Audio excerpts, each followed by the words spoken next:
Alright everyone, so we have another game to analyze.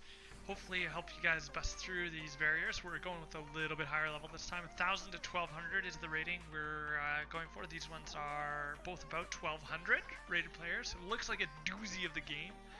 I'm hoping to help you guys break your 1400 barriers. I recently just broke a barrier past 2100. I talked about it a little bit in my last video. It's really exciting. If there's anything I can do to help other people get that high that I get, then I'm all over it. So, got my grape juice, and we're going to analyze this game, see if we can catch any big ideas to help you guys learn. So we have an E4 opening. E4, E5, very standard. I find that around the, say below 1500, very common to have those E4, E5 openings with the knight here, knight there. I've talked about it before. It's called the Italian game. Yeah, this is going straight into the Italian game right here. So the idea behind this is that there's a lot of pressure onto this pawn with the knight potentially jumping in here or here and just getting a really quick castling. Obviously this knight is coming out to protect this pawn, and we're having lots of fight for the central space here. So, ooh, spicy! I like it, I like it. You don't take no guff.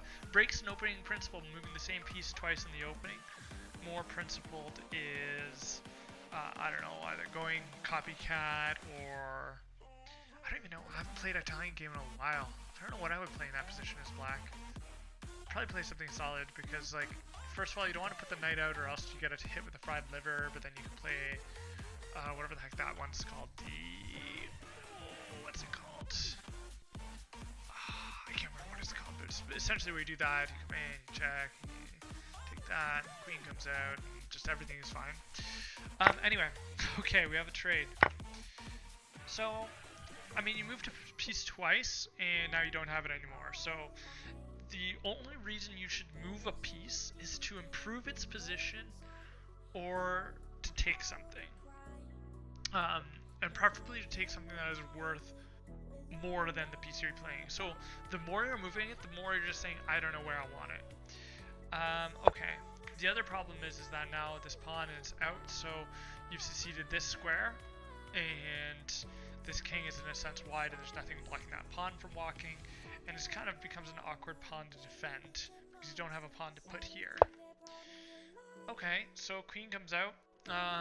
Black has to just hurry up with development here. Oops, standard developing move. I imagine from white we're going to see this, and then this. Okay, again, twice in the opening. In fact, the rule of thumb is they say if the first person to move their queen is the first person to lose it. I think what white is hoping is that black just blunders, I don't know, moving this knight somewhere ridiculous, and then they can take it. Problem is that there's, well, maybe they aren't hoping that, because they just seem to be preventing black from basically putting their knight anywhere that's useful. Maybe that's all they're trying for, but I mean, this was already blocking that, so I'm not really too sure what that move accomplishes. Maybe, see, the problem with a move like this too is you gotta look, when you make a move, what is their next move gonna be? And especially, can they make a move with tempo? So that's usually like moving a piece that also creates a threat, so then now you have to defend so they get a chance to move another piece, and then that's going to accelerate their development. So that's the move. Bishop threatens queen, now you have to move your queen. Okay, so I mean, yeah, one move check, you've moved it 1, 2, 3 times. Yeah, I mean, at this point I would have even just considered just like putting the queen out and being like, do you want to do a queen trade? Is that what you want to do? Because I can do that, and then we can trade, and then I can just castle long, and then just start targeting this pawn. Because now you've moved this queen like a pile of times, and you have crappy development. But, okay, we have this, and they are just so fixated on that, like, one move checkmate. So, if I were black, would play this. And then if they moved back for check, I think I'd take this bishop out, and then if they went to take that pawn, I would get this bishop. Yeah, I kind of like that idea. Yep. Still an easy hang. Yep, okay, so now you're threatening this bishop. I would just be getting rid of it. Yeah. Do that. Quick one mover. Yeah, then you win the game. If you do this, then you're threatening both of these. The queen has to move, you take the pawn. There's just no two ways around it. Yeah. Yeah. Yeah. So now it's going to be check, here, capture, and then this rook is going to end up moving somewhere to feel safe. Oh, where would it be? Or, you know what? This bishop could just move here. Yeah, that'd probably be even better. Queen has to move back again. So, see all of these pieces that aren't doing anything. White is fighting with an army. They've used... Well, this piece was traded off right away. They're trying to use 2 of their pieces in their army. You need to be using... So it's like you're playing with 12 points of material. While black is playing with... Well, they had another piece out. Didn't they? They're playing with a bit more, because at least these bishops are semi-active, and they're taking central space here. Check. Okay. Yeah, that's fine. Okay. So we have a short castle. Open lines, so black is going to have to worry about defending the king. Shouldn't be too hard. You've got this in castle if you need to. What's also quite interesting is that these are going to be very easily targetable with these bishops. You get them out on these diagonals, pair with the queen, it's going to be a winning game for you. Yeah. I mean, going just with the castle is pretty clean too. Queen there is not optimal because now this pawn can't push. You want to be getting those bishops out. Maybe not to that square, that's probably the best square for it. But you're still playing with only a handful of pieces. Everything is back on the second rank. You need to get off that. There you go. See, black is getting everything out. You're just threatening everything you possibly can. Yeah, just taking free pawns that you can now. And see, that's the problem, is now every move they make is on your queen and is coming with tempo, and you're just able to hit everything. I was nearly shattered flying. That's very scary. Yeah, you could even just do this. That'd actually be a pretty funny move. Because the benefit of that is disconnect everything, and then you force them to take and recapture, and then you're just nearly promoting and controlling those squares, right? And then it's just very scary beeswax. Okay. So we're getting the bishop out, that's good. This is being threatened, so with a fork in mind. So you gotta watch for things like that. What can you do about this? Okay. Hold on. What can we do about this? You could... You're in bad shape. You don't have a lot of moves that are going to defend it. So, unfortunately, the only thing that would defend that pawn that I could see effectively working is moving this rook over here. The benefit of that is also they're threatening this fork, which is obviously way more dangerous. So, no, but the knight is protecting, so... Yeah, you do get out of the way of that fork so that your knight can move, though. Okay, so you get this. They'll build up pressure. They probably will capture this pawn, but hopefully not before you can get some pieces out and involved. You're down 4 points of material, though, so it's... Sorry. Okay, here we go.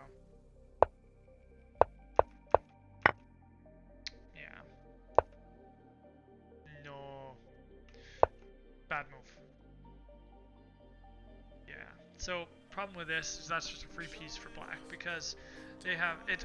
It always looks like it. I think this is just like a common issue that you see around here, right? Is you say, okay, I've got 1-2 pieces in the attack. They have 1-2 pieces in the attack, so they can't take me because I'm defended and they don't have any defenses, right? The problem being that you always have to calculate in that somebody gets to start the attack. So 1, 2, 3, 3, and the counter material is you lose this and this for that.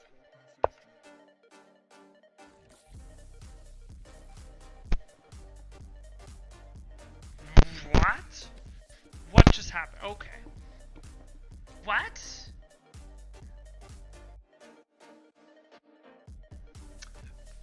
Okay, so I guess black got scared off by that move, probably for the same reason that white made it, thinking that they wouldn't win that exchange.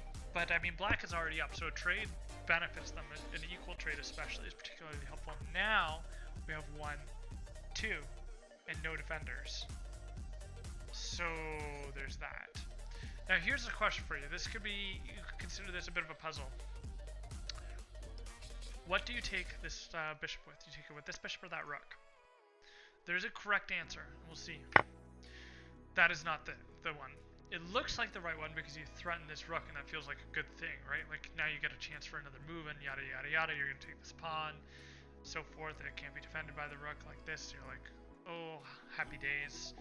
The problem is that after this, where are you gonna move that bishop? Yeah. So now if you'd taken with the rook, this move would not have been possible. You would have been down 1 point of material, but you would have just said, heck, do the exchange and grab one of these pawns because they're very weak. They hardly count as an extra pawn when they're standing alone in the middle, back and behind each other. Right? Like nothing can defend them, nothing is helping them. They are standing each other's way, tripping over their own feet. So if this was the other way around, where there was a rook here and a bishop here, yeah, it wouldn't be so bad. But now black can win control again by coming back here. This bishop can't move or else you lose that rook. So then when you try and go to defend it, you lose it anyway. And this knight is not hanging because that bishop will still be there. So, okay, that's a clever response. Something I was not obviously paying attention to. Let's see if black is able to come up with a counter to that. Comes to mind. I mean, so first off, this is risky, but you could do this, this, that, and then just start an attack, and actually this rook, if it moves, this queen's coming in for a check and almost a mating threat. So yeah, you can consider doing that. Do this, that, that. Gotta watch for a back rank mate, which they do not have at the moment. So if they move over, then you would have to worry about it. Maybe do something like this. But this would be all defended by that rook anyway, so they don't have back rank mate threats. So maybe they move the bishop first to try and make a threat. Maybe bait you into it so that if you take it, they can go. No, but even still. Well, you would go here, and then here, here, here, here, checkmate. So I'll show you guys what I'm thinking here, okay? So ideas for black. You could do this. They take. This happens, right? So I'm thinking from this position. This is not checkmate.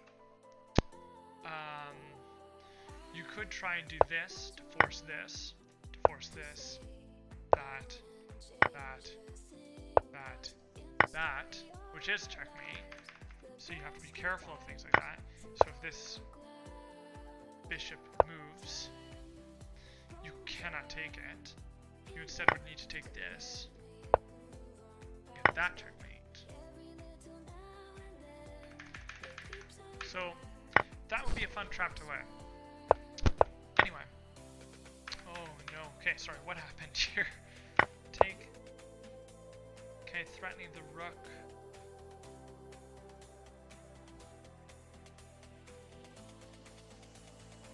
Why didn't they move their rook? Like, why not do something like this?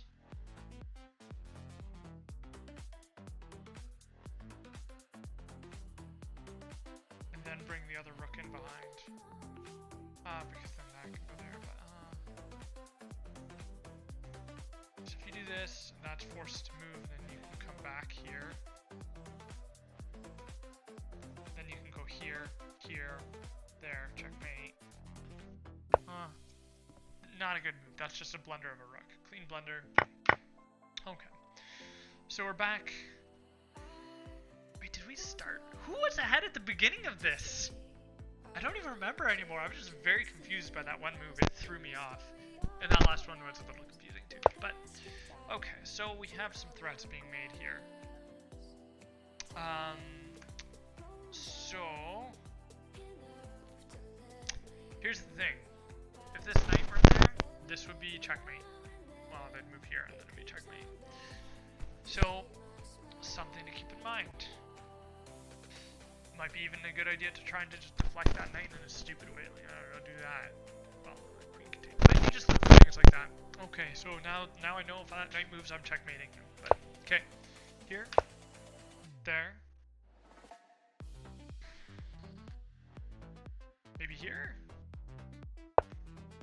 Okay. I'm behind that move.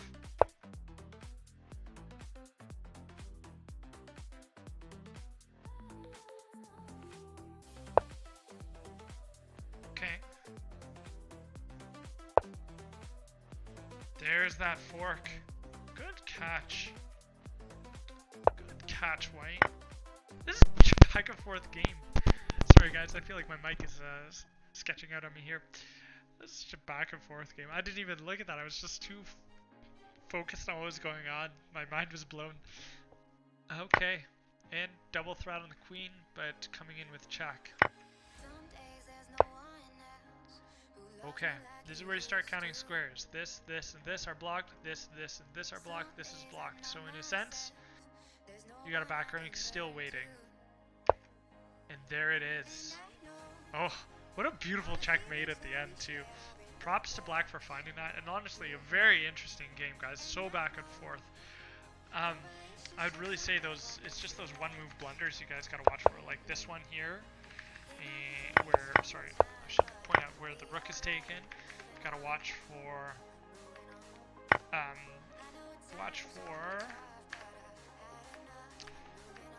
things like this.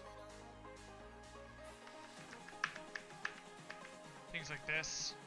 Like, White, I think... It's funny, because this trap happened to you, and then you did it right back to Black later in the game. I just love it. It's just... chef's kiss. Ooh, good game, guys. So as always, I'm gonna send this analysis to the players who played it, and hopefully they get something. Please subscribe. And please send me any games that you play if you want to see me analyze them and see if I come up with any crazy ideas for you. Alright, have a good night, guys.